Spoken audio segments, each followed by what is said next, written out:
Hello, and welcome to this episode of Say It Anyway, or is this just a rant session right now? I was recording a different episode on choice, okay?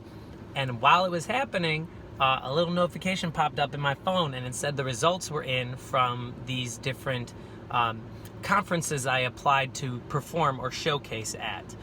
And I am the first alternate for the lecture spot at NACA South. They only choose 5 lectures, and Say It Anyway is the first alternate, so hopefully somebody drops out. Not that I want bad things for those people, but, you know, if they can't make it, I'm not going to be too upset about taking over the position. There was also another conference, and I wasn't chosen for anything. So I was recording a video about choice, but now I think I'm going to do one on rejection. I had already had this as a topic that I wanted to discuss, but I needed to discuss it further. I need to do it now. Rejection is, in part, and in a lot of ways, perception. Okay? If you expect something to be a certain way and then it ends up not being that way, then that could be rejection producing. Well, or you will experience the feeling. I've been trying to do things in my life where I don't have to feel rejection. You know, I think that's why a lot of people are afraid to put themselves out there. They're afraid to show their work, or they're afraid to put themselves out there for dating, or they're afraid to tell their real emotions to a partner or to somebody that they end up liking because fear of rejection. Now, I was way better at this when I just assumed everyone else was wrong when they didn't pick me. Okay? I'm like, what's wrong with them? This is broken. The system's broken. They're doing it wrong. They're misinformed. They don't fully understand. And I kind of miss that. My early 20s, my mid 20s, when I was just like this totally entitled feeling deserved individual.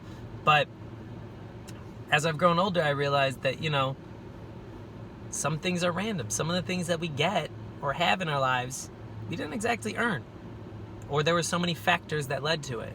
But then also, in the same way, things that we don't have in our life, or we don't get chosen for, may not have anything to do with how good we are or our character as people. You know, there's a reason I don't really go on auditions. I mean, you got to go in with the mentality that you're not going to get everything that you do, but you should also go in with the confidence and the mentality that you totally deserve the part. That's difficult. Like if 100 people audition for something, then they choose one, 99% feel rejected. I want everybody to understand that they belong, okay? If you do not get a particular position or chosen for a part or something of that nature, I don't want you to see it as rejection. I want you to see it as them not being fully informed. I want you to see it from the perspective of them having too many people to choose from, too many situations happening, and all these other factors going in. I'm trying to do that for myself right now.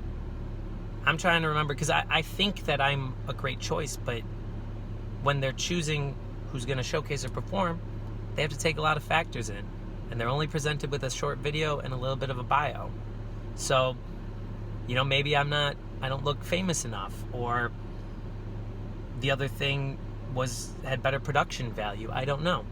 And I don't think I should beat myself up over it, but it does affect my life, so it matters to me. I want us to all approach situations as though they are going to work out. I don't want us to go in thinking everybody's going to like me all the time, or that I deserve everything, or everyone's going to ask me out, or everyone's going to fall in love with me. I'm not saying that. And I just don't want us to put so much into one individual thing so that if it doesn't work out, then we feel completely rejected or like we're not good enough. I want us to have multiple things. So I need you, and by you I mean me, to remember you have a lot of things going for you. You have friends and family, and you've accomplished things, and you have a lot to offer. So I'm trying to take this minor rejection to refocus and be like, okay, how can I better appeal to those markets? You know, maybe it's that the people choosing for the areas like Central or South aren't connecting as much with me, and that could be because of the way in which I'm speaking. It could be because I grew up in the North or the Midwest. It could be any number of factors, but potentially, you know, maybe that's something I can work on. I'm struggling with it as well, but I want you to get that, like, we're all so freaking afraid of rejection, and I want it to be like when we were kids where you're like told to try. No, try the thing. You know, don't plan for it to fail, but also don't plan for this to put everything into it. So I hope that in any way this connected with you and that it makes sense, that I want you to try things. Try them. If they don't exactly work, that's not a rejection of you. That's more of maybe it didn't fit the scenario. Or maybe it's the system that's not right.